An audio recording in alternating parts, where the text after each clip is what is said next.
Kalau pola pemilihan pemimpin yang ditempuh jalannya pemilihan langsung, one man one vote, maka orang yang memilih ini dan punya hak pilih wajib memilih orang-orang yang sesuai dengan kriteria syariat.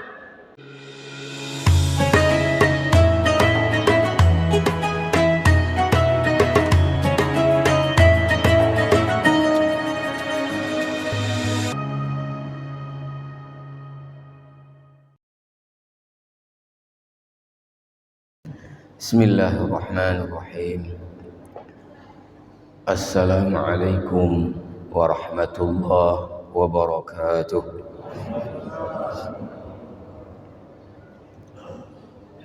Alhamdulillahilladzi amarna bil amri bil ma'rufi wan nahyi 'anil munkar wa ja'alna khayra ummatin ukhrijna lin-nas na'muru bil ma'rufi wa nanha 'anil munkari wa nu'minu billah. Wassalatu wassalamu 'alan nabiyil mustafa alladzi la yantiqu 'anil hawa in huwa illa wahyun yuha wa 'ala alihi wa ashabihi ahli sidqi wal wafa wa man tabi'ahum bi ihsanin ila yaumiddin. Amma ba'd. Bapak-bapak, ibu-ibu, hadirin hadirat sidang jamaah salat subuh yang dimuliakan Allah Subhanahu wa taala. Alhamdulillah atas nikmat, rahmat, taufik dan hidayah dari Allah, kita baru saja dapat melaksanakan salat subuh kita di awal waktu secara berjamaah di rumah Allah yang mulia ini, di mana pada waktu yang sama masih banyak saudara-saudara kita masih dalam keadaan tidur, sehingga salat subuhnya tidak di awal waktu dan yang laki-laki tidak berjamaah untuk mendapatkan kelipatan 27 kali lipat. Bahkan banyak juga saudara-saudara kita yang bangun sudah habis waktu subuhnya sehingga tidak salat subuh. Mudah-mudahan kita terus menjadi ahlul masjid sampai akhir hayat kita, orang yang selalu cari masjid ketika waktu salat-salat fardu yang dipuji oleh Allah dalam surat An-Nur, rijalun la tulhihim tijaratun wala bay'an an dzikrillah wa iqamis salah wa ita'iz zakah yakhafuna yawman tataqallabu fihi al-qulubu wal absar liyajziyahumullahu ahsana ma 'amilu wa yazidahum min fadli. Para jamaah yang mulia, insyaallah momentum Pilpres dan Pileg tinggal beberapa hari lagi di hadapan kita. Maka oleh karena itu hari ini saya ingin berbagi tausiah kita terkait dengan Pilpres dan Pileg dalam sudut pandang Islam seperti apa. Para jamaah rahimakumullah, kita awali dari bahwa perkara mengajak orang kepada kebaikan dan mencegah kemungkaran di dalam Islam, hukumnya atas umat Nabi Muhammad adalah wajib. Dan ini tegas disebut Allah dalam surah Al-Imran ayat 104. Wal takum minkum ummatun yad'una ilal khairi wa ya'muruna bil ma'rufi wa yanhauna 'anil munkari wa ulaika humul muflihun. Dan harus ada di antara kalian orang-orang yang menyeru kepada kebaikan dan menyuruh kepada yang ma'ruf dan mencegah kemungkaran. Mereka itulah orang-orang yang beruntung. Pada ayat ini ada kata, istilah bahasa Arab sighatul amr, redaksi perintah, yaitu pada wal takun ada lamul amr dan fi'il mudhari'. Hanya saja pendapat mayoritas para ulama, hukumnya wajib Ini disepakati semua, ijma'. Hanya saja kemudian ulama berbeda pendapat apakah wajib ain atau fardu ain atau wajib kifayah atau fardu kifayah. Kalau wajib ain berarti kewajiban atas setiap mukallaf. Kalau sudah bicara wajib dalam istilah hukum taklifi, kalau dibuat dapat pahala, enggak dibuat dosa. Lalu wajib dibagi dua. Ada wajib ain, wajib atas setiap mukallaf. Ada wajib kifayah, wajib yang harus ada yang mengerjakan. Nanti yang mengerjakan dapat pahala, yang tidak berdosa. Pendapat mayoritas para ulama adalah hukum mengajak orang kepada kebaikan, mencegah kemungkaran adalah tadi wajib fardu, tapi fardunya adalah kifayah. Dengan beberapa alasan yang saya tidak kemukakan pada kesempatan ini karena waktu yang terbatas. Tapi hukum yang fardu kifayah ini ada kondisi-kondisi berubah dia menjadi fardu ain. Ini dibahas di kitab Haqiqatul Amri bil Ma'ruf wan Nahyi 'anil Munkar. Kapan kondisi ini? Diantaranya ketika satu orang diangkat oleh pemerintah untuk tugasnya adalah berdakwah atau tugasnya amar ma'ruf nahi mungkar. Di dalam kajian fikih siasah, selama ini di Masjid Musyahadah setiap subuh Selasa saya diminta kajiannya fikih siasah. Dalam kajian fikih siasah, pemimpin umat di dalam Islam itu tugas utamanya akan bermuara pada dua. Yang pertama adalah ini disebutkan oleh ulama besar dalam mazhab Syafi'i abad keempat Hijriah, Imam Al-Mawardi, dengan kitabnya yang sangat populer tentang politik dan kekuasaan, Al-Ahkam As-Sultaniyah. Apa tugas pokok pemimpin itu? Adalah hirasatud din wa siyasatud dunya bihi, yaitu menjaga agama dan mengatur dunia mengikut tuntunan agama. Itu tugas pemimpin.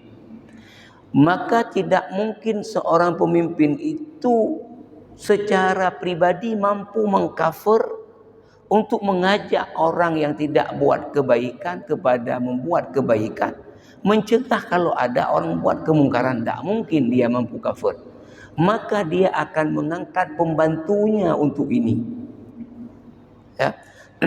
Maka kalau kita melihat pendapat Said Qutb di dalam kitabnya Fi Dhilalil Quran, di dalam memahami ayat tadi, wal takum minkum ummatun yad'una ilal khairi wa ya'muruna bil ma'ruf wa yanhauna 'anil munkar.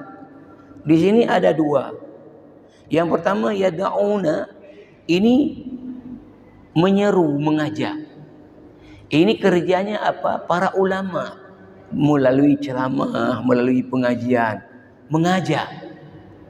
Ada kemudian yang tugasnya adalah apa? Ya'mur, menyuruh. Ini udah pakai kekuasaan. Kalau mengajak, mari solat subuh berjamaah karena pahalanya sekian, karena keutamaannya. Tapi kalau mengajak seperti itu, tapi kalau menyuruh, orang enggak solat tangkap.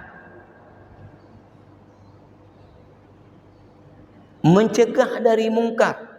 Maka kata Said Qutb, pemerintah di dalam Islam berdasarkan ayat ini membentuk dua kelompok. Yang satu kelompok adalah menyeru tadi para ulama. Satu kelompok lagi disebut dengan wilayatul hisbah, polisi syariat yang melakukan amar ma'ruf nahi mungkar.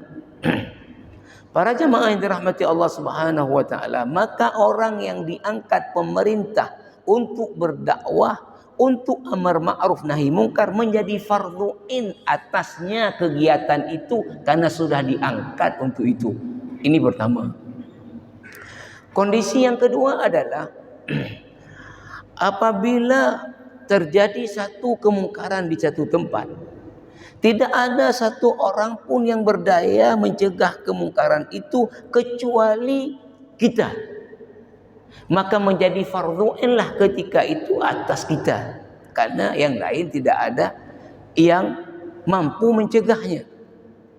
Yang berikutnya jamaah rahimakumullah adalah ketika mengetahui, melihat akan terjadi satu kemungkaran atau sudah terjadi satu kemungkaran.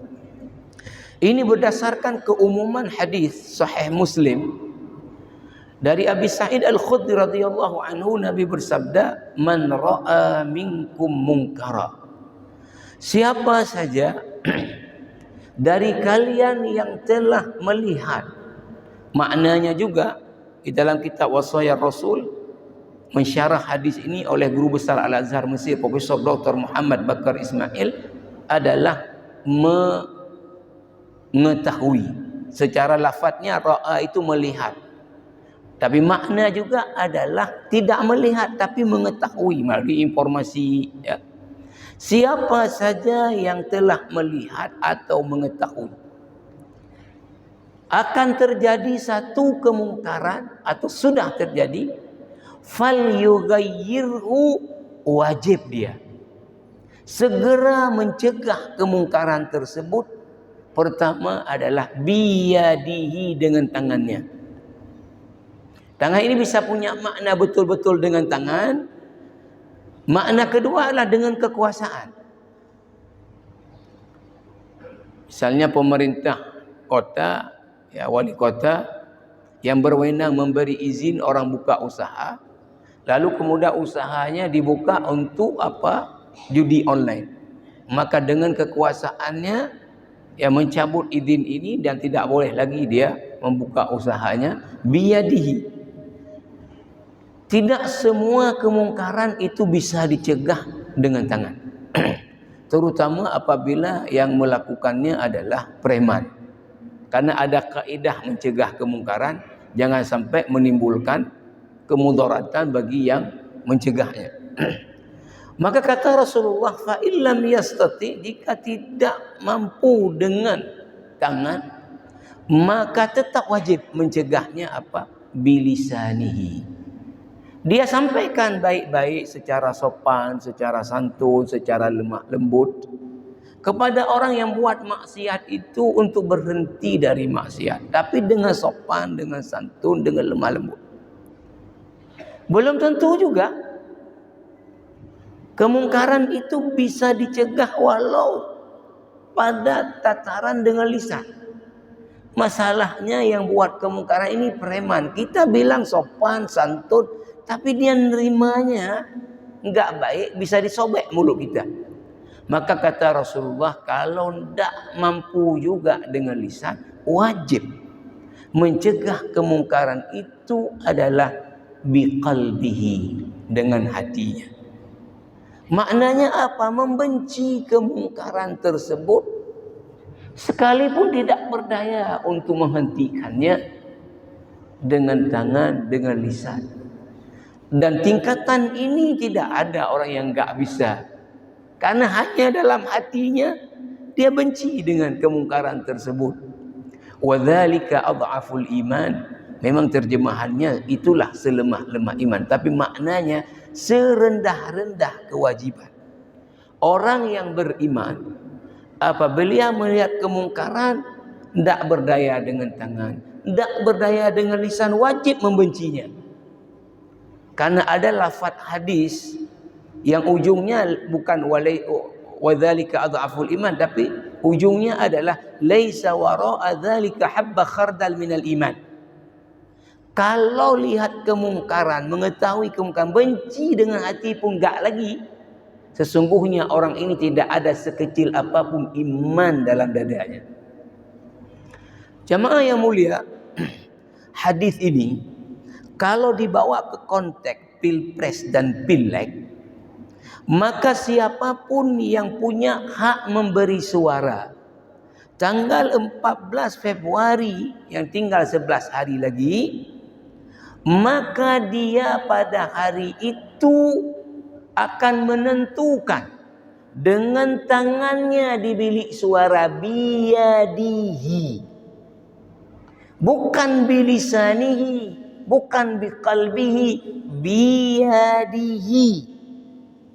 Apakah di republik ini minimal 5 tahun ke depan yang merajalela itu kemungkaran apa kebaikan? Itu dengan tangannya. Dan ini dijamin oleh konstitusi negara secara langsung, umum, bebas, rahasia. Tidak ada orang boleh memaksa orang lain. Tidak ada orang boleh tahu orang pilih apa dengan tangannya. Kenapa kita sebutkan ini momentum dengan tangan? Menentukan di republik ini kemungkaran apa kemakrufan yang akan tersebar ke depan. Karena jamaah yang mulia, dalam sistem tata negara kita, kita menganut sistem yang disebut dengan trias politika. Ini sebetulnya kiblatnya ke barat. Ya, karena mereka duluan maju, maka banyak yang kiblat ke sana.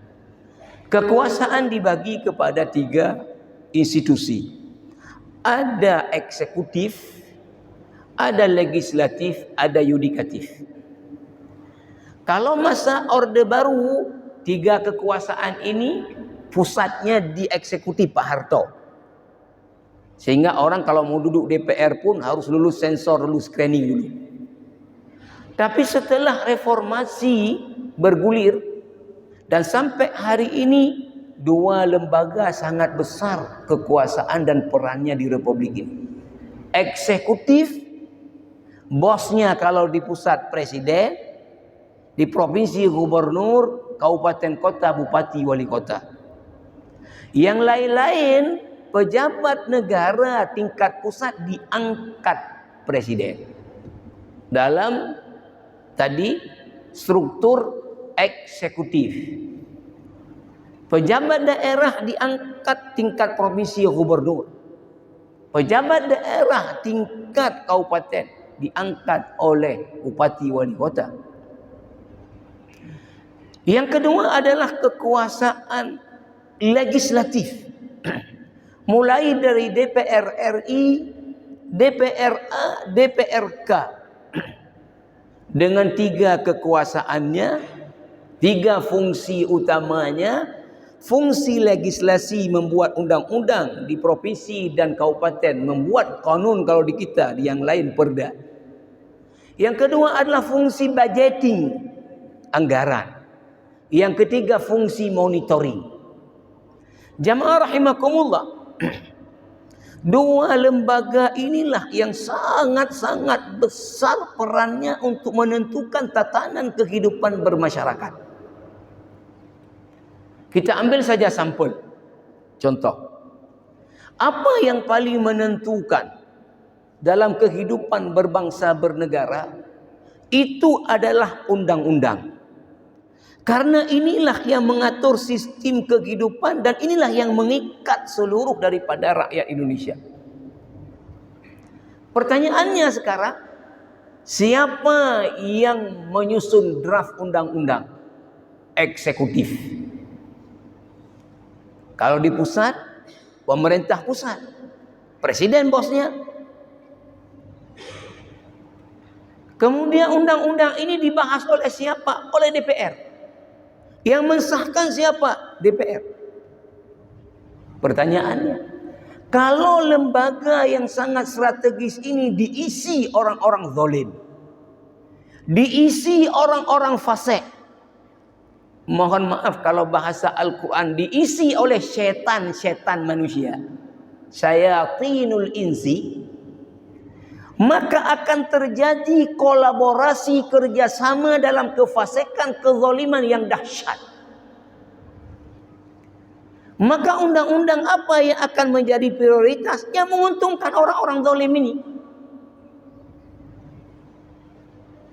Karena Allah mengatakan dalam Al-Quran dan juga Nabi menyebut di hadis, ini adalah fakta di lapangan. Apa kata Allah?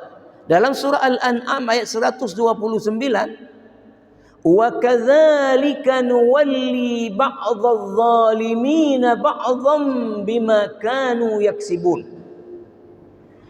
Demikianlah kami jadikan sebahagian orang zalim itu mitranya, kholeganya, temannya juga orang-orang zalim dalam hal apa yang mereka buat. Jadi orang zalim itu mesti mencari temannya adalah orang-orang zalim dalam hal apa yang mereka buat.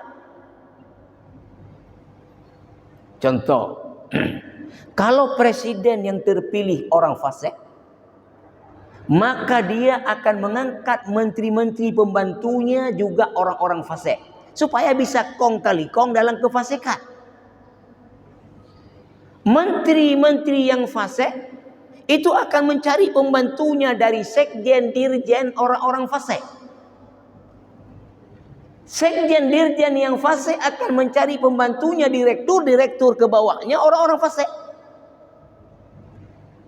Direktur ini akan mencari lagi pembantunya. Akhirnya pos-pos ini diisi oleh orang-orang fasik tadi. Maka terjadilah kolaborasi kefasikan di tatanan pengelolaan daripada pemerintah. Karena yang mengisi pos ini orang-orang fasik. Misal, saya pikir ya di sini banyak juga mantan pejabat.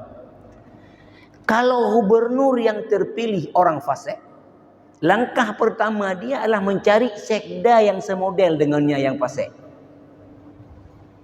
Enggak akan dicari orang baik, karena orang baik ini enggak bisa kong kali kong dalam kezaliman. Maka gubernur yang fasik, sekda yang fasik, itu duduk bermusyawarah mencari siapa calon kepala dinas yang fasik-fasik. Nanti kita temukanlah ada orang baik, kapasitasnya bagus, integritasnya bagus, bangku panjang. Enggak bisa kong kali kong dalam kezaliman. Bupati, wali kota yang fasik, begitu juga. Maka pos-pos penting ini tadi diisi oleh orang-orang fasik yang saya sebut bahasa Qur'annya syaitan manusia. Yang kedua, yang paling menentukan tatanan kehidupan berbangsa bernegara adalah apa? Kalau di pusat namanya APBN, Anggaran Pendapatan Belanja Negara, yang diperoleh dari berbagai sumber kekayaan alam Indonesia, dari sumber pendapatan pajak, ini diperuntukkan di mana saja, untuk apa saja. Itu yang menyusun draftnya siapa? Eksekutif. Lalu dibahas dan disahkan oleh siapa? Legislatif. Bayangkan kalau yang mengusulkan orang fasik, dibahas oleh orang-orang fasik, maka terjadi kong kali kong di dalam penempatan anggaran tadi. Maka ada pos-pos yang menyentuh hajat kepentingan masyarakat, itu nggak ada anggaran. Pos-pos yang tidak terlalu tadi menyentuh untuk mengangkat kemiskinan dan sebagainya, tapi menguntungkan orang fasik, di situ ditaruh banyak.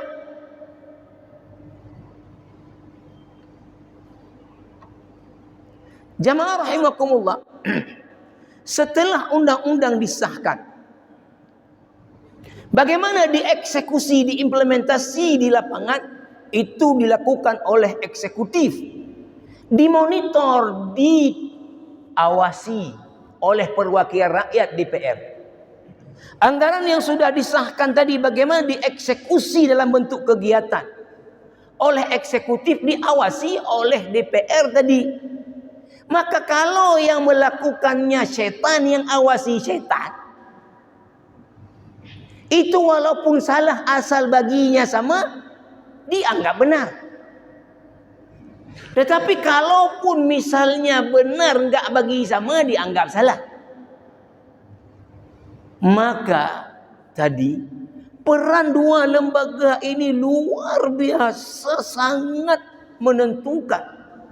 Apakah nanti yang akan terjadi adalah kong kali kong dalam kezaliman, atau sebaliknya, tergantung ini siapa yang isi pos-pos ini.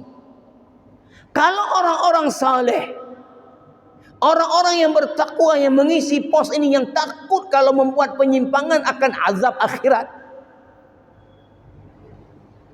maka pertama langkahnya adalah apa? Presiden yang saleh itu akan mencari pembantunya menteri-menteri yang saleh. Menteri-menteri yang saleh akan mencari sekjen, dirjen, orang-orang saleh. Maka kemana-mana kemudian apa? Yang akan terbakalah kesolehan. Apabila tadi legislatif diisi orang-orang saleh, orang-orang yang bertakwa, maka kemudian mereka akan menjalankan fungsi untuk membuat undang-undang yang itu membela daripada kepentingan daripada rakyat. Anggarannya dibuat untuk berkeadilan. Maka oleh karena itu jamaah rahimakumullah, Syekh Yusuf Al-Qaradawi dalam kitabnya Fatwa Mu'asirah, fatwa-fatwa kontemporer, membahas tentang Islam dan demokrasi, mengatakan bahwa apa? Ini kajian fikih siasah. Dalam Islam tidak ada sistem yang baku, keceklek, bagaimana cara memilih pemimpin. Tidak ada di Quran, tidak ada di hadis. Maka ketika Rasulullah wafat, terjadi tarik menarik disebabkan tidak ada petunjuk yang baku tentang ini. Maka terjadilah tarik menarik 3 kelompok. Kelompok Ansar, tokoh-tokoh Madinah, yang merasa mereka inilah yang paling berhak menjadi pemimpin setelah Rasulullah wafat. Karena mereka adalah pemilik negeri, ya bahasa kita tolok. Mereka berjasa menerima pengungsi dari Mekah, muhajirin ke situ. Mereka telah membantu bermacam bantuan tanah, kemudian harta dan sebagainya, tenaga ikut perang. Mereka lah yang berhak. Kemudian tokoh-tokoh muhajirin merasa bahwa mereka lah yang berhak karena mereka lah as-sabiqunal awwalun, orang-orang yang pertama masuk ke dalam Islam, orang-orang yang menderita penindasan daripada pemuka-pemuka Quraisy. Satu lagi adalah keluarganya Rasulullah, yang dimotori oleh pamannya Nabi Al-Abbas ibni Abdul Muttalib yang ingin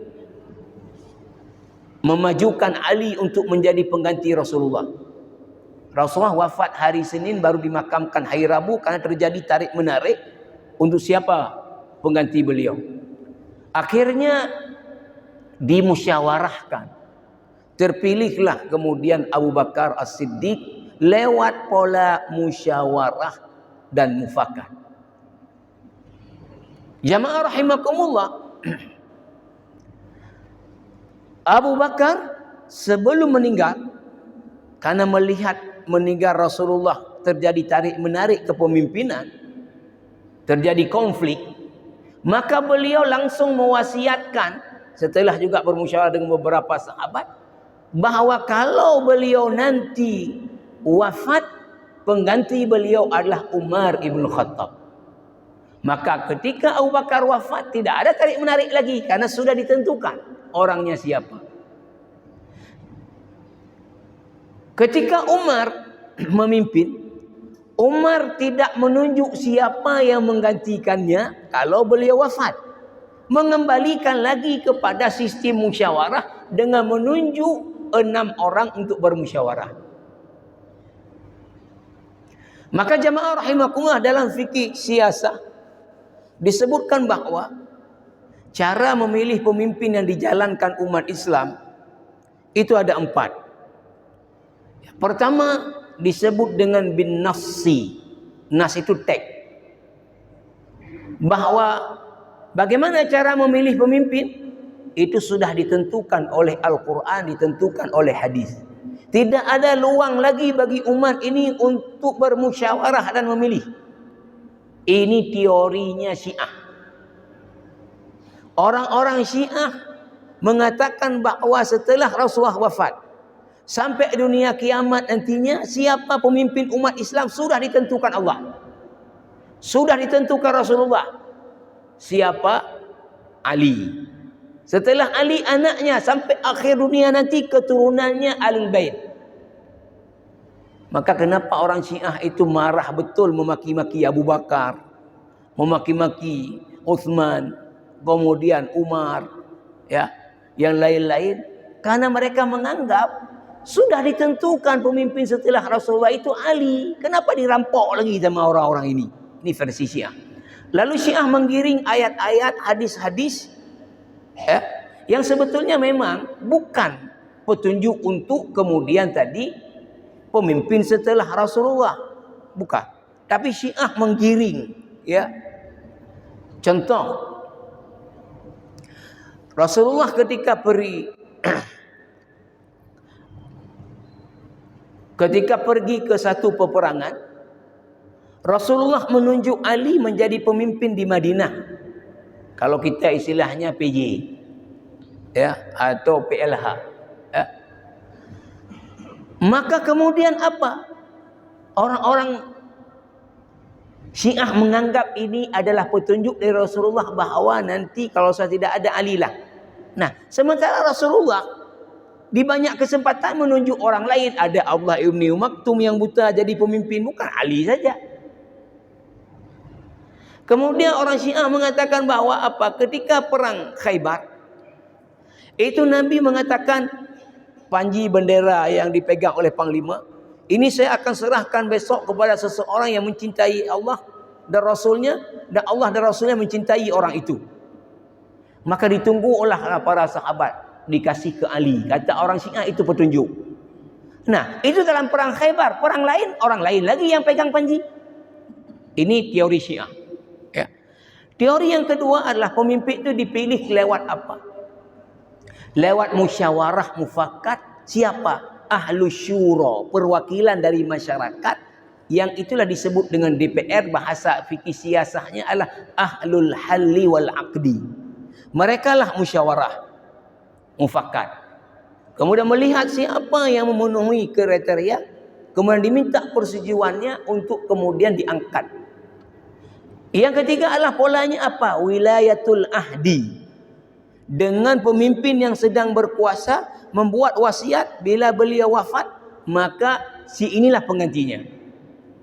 Yang keempat adalah al-ghalabatu wal qahar. Dengan mengalahkan kepemimpinan yang sedang berkuasa. Misalnya dinasti Bani Umayyah berkuasa, dikalahkan oleh dinasti Bani Abbas. Maka yang menjadi pemimpin umat Islam adalah dinasti Bani Abbas, pemimpin dari dinasti Bani Abbas. Ini sebetulnya kata Syekh Wahbah Az-Zuhair dalam kitabnya Al-Fiqh Al-Islami wa Adillatu jilid 6 di kajian fikih siasat, bukan cara yang Islami, tetapi diakomodir, ya, bahwa pemimpin yang terpilih seperti itu harus ditaati juga. Ini pengecualian. Untuk apa? Untuk melindungi pertumpahan darah dan nyawa manusia. Karena kalau yang berkuasa ini lewat dia mengalahkan kekuasaan sebelum, dilawan lagi konflik terus, mati terus orang, enggak selesai-selesai. Maka ya sudah, ikuti saja daripada pertumpahan darah. Maka jamaah rahimakumullah, dari keempat cara ini justru yang paling tepat sebetulnya caranya adalah cara musyawarah mufakat. Itu sejalan dengan konsep wa amruhum syura bainahum. Nah jamaah rahimakumullah, sebetulnya Indonesia ini karena yang menyusun draft, ya, undang-undang dasar termasuk Pancasila adalah para ulama Islam, ya. Maka salah satu nilai yang dimasukkan dalam sila kita apa? Nilai ini. Pada sila yang keempat, kerakyatan yang dipimpin oleh hikmat kebijaksanaan dalam permusyawaratan perwakilan. Maka dulu siapa yang pilih presiden? Perwakilan masyarakat. Siapa pilih gubernur? Perwakilan masyarakat. Siapa pilih bupati? Perwakilan masyarakat. Cuma dalam prakteknya terjadi apa? Money politik. Siapa yang mau jadi gubernur tinggal hitung anggota DPR berapa? 70 orang misalnya DPRA. Tinggal dekati saja 50 plus 1. Maka dalam mendekati tadi si A anggota DPR dan pilih lot. Hai pun hijuk rumah pada untuk. Hai gok kai tawa 500 juta kaji lo yatuhnya. Maka dulu terkenal dengan siapa mau jadi gubernur bupati berayam pampeng. Maka dianggaplah pola seperti ini melahirkan money politik.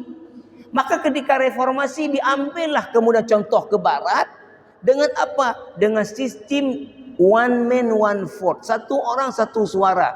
Pilpres sung, pemilu kada sung, sampai pilci sung. Karena dianggap yang tadi terjadi money politik. Ditempuhlah jalan ini.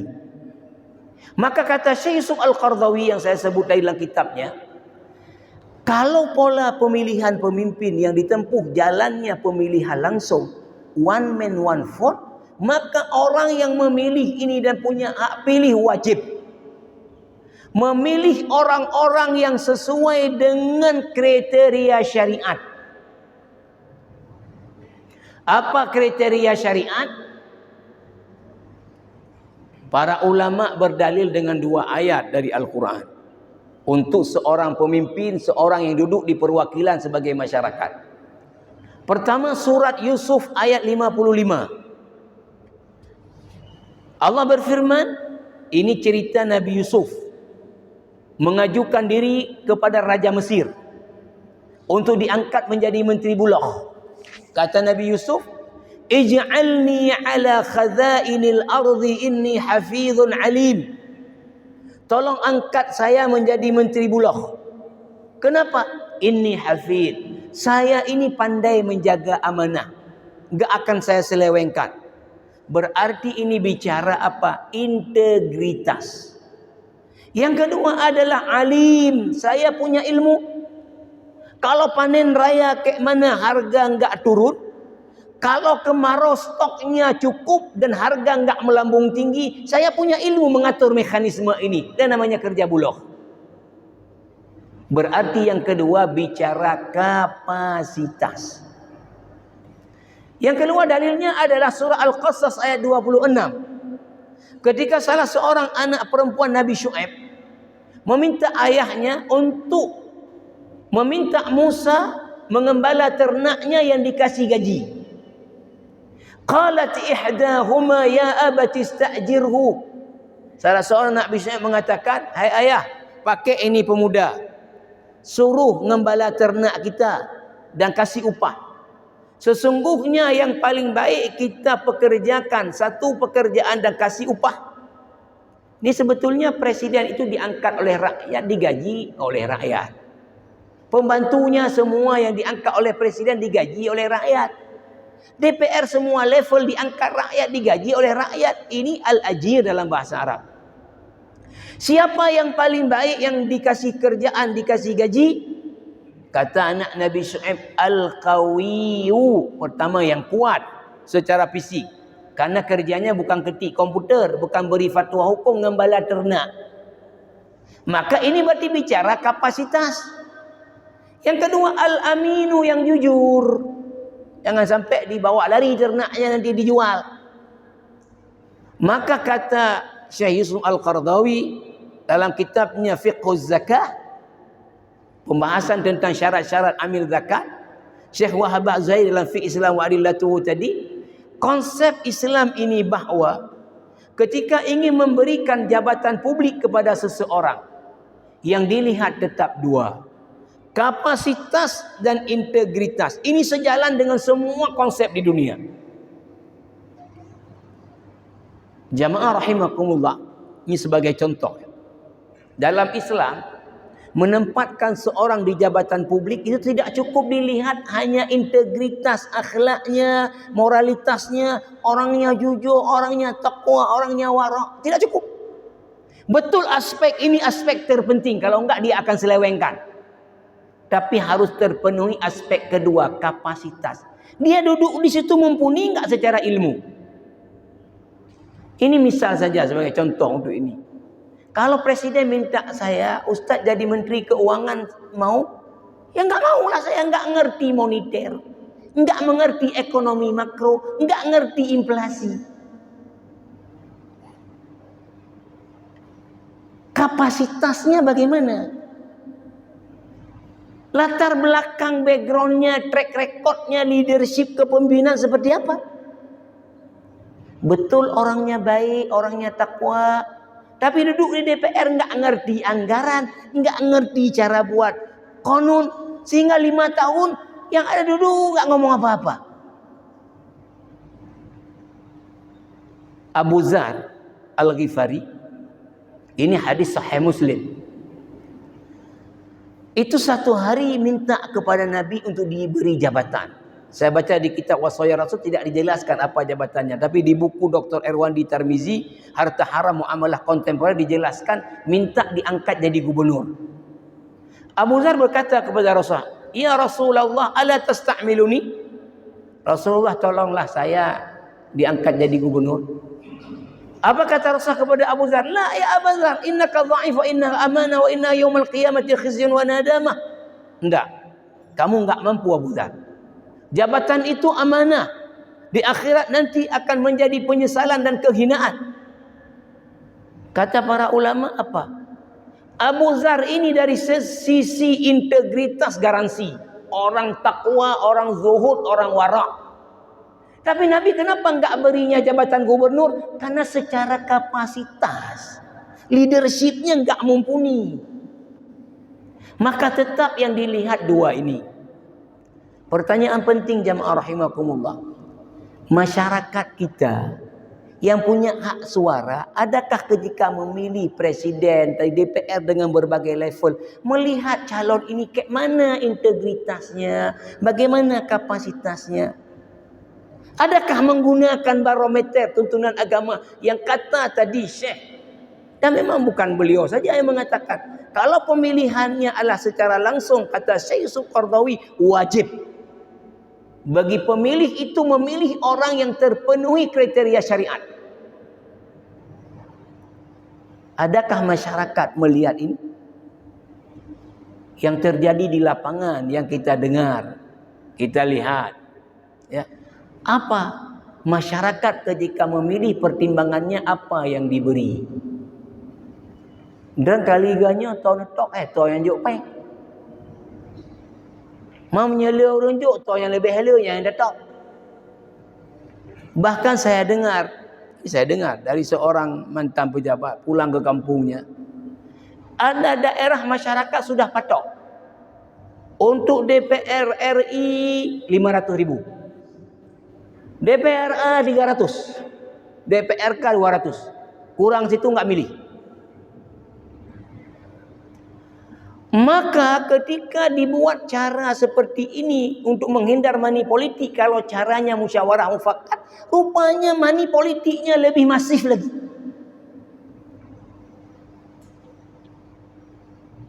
Nah jamaah rahimakumullah, kalau ini yang dilakukan oleh masyarakat, maka sesungguhnya yang pertama merusak tatanan kehidupan berbangsa bernegara masyarakat itu sendiri. Yang menciptakan korupsi di atas republik ini justru masyarakat itu sendiri.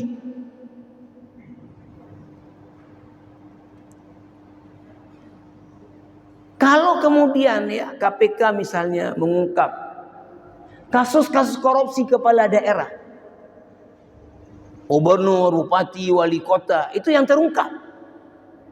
Kenapa mereka kemudian tadi melakukan korupsi? Karena kos untuk majunya ini sudah sekian miliar.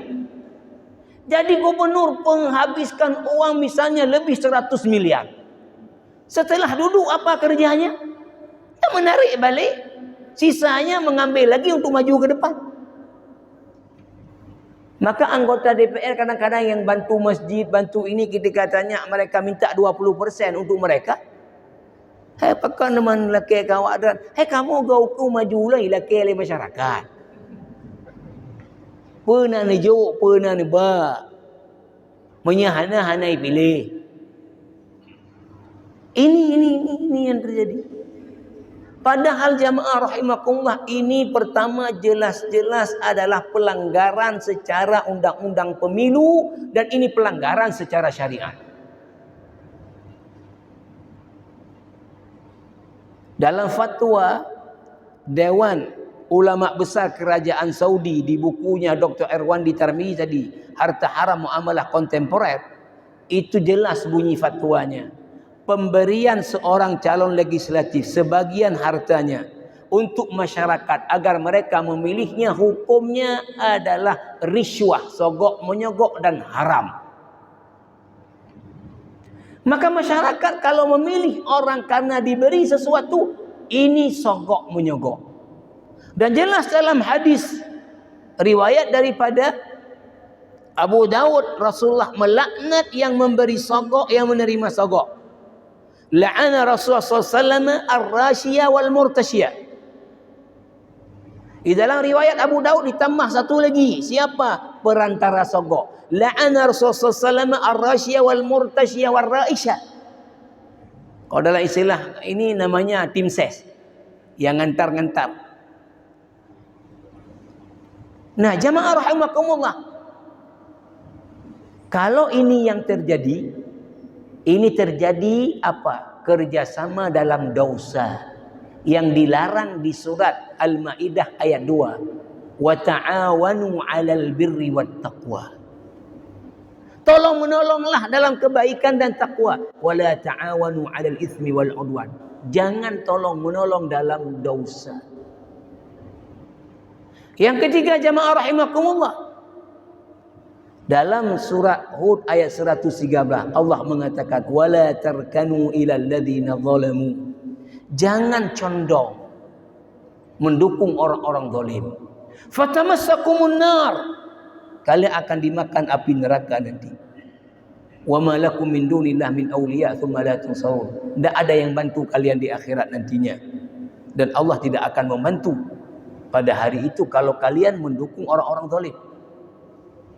Maka ada satu orang kiai ditanya oleh seseorang, Pak Kiai, udah 76 tahunnya umur, udah sepuh. Tolong Pak Kiai berilah arahan nih, siapa kita pilih ke depan nih Pak Kiai. Pak Kiai ini balik bertanya kepada orang ini, kamu mau pilih yang menang apa yang benar?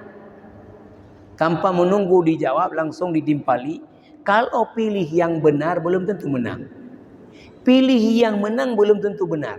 Tapi kalau memilih yang benar akan ringan hisab di akhirat nantinya.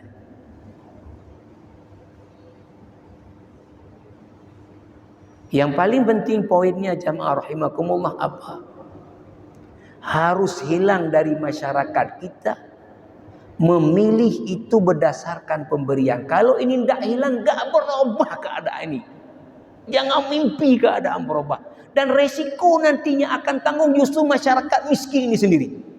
Ketika minyak mahal, bahan makanan pokok mahal, cari kerja susah, harga uang enggak ada. Tapi masyarakat ketika memilih justru ini.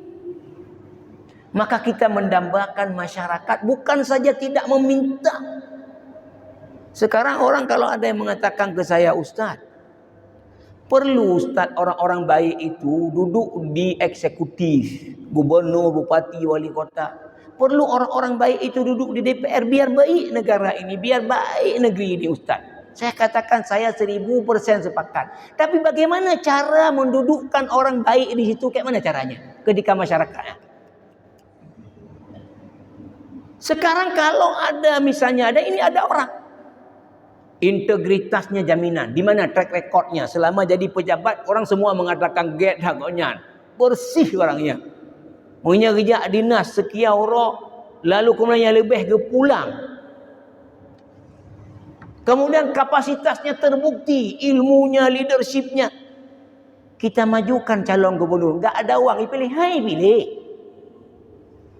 Karena masyarakat ketika datang tadi dikumpulkan menyampaikan visi misi baik apa yang nak buat.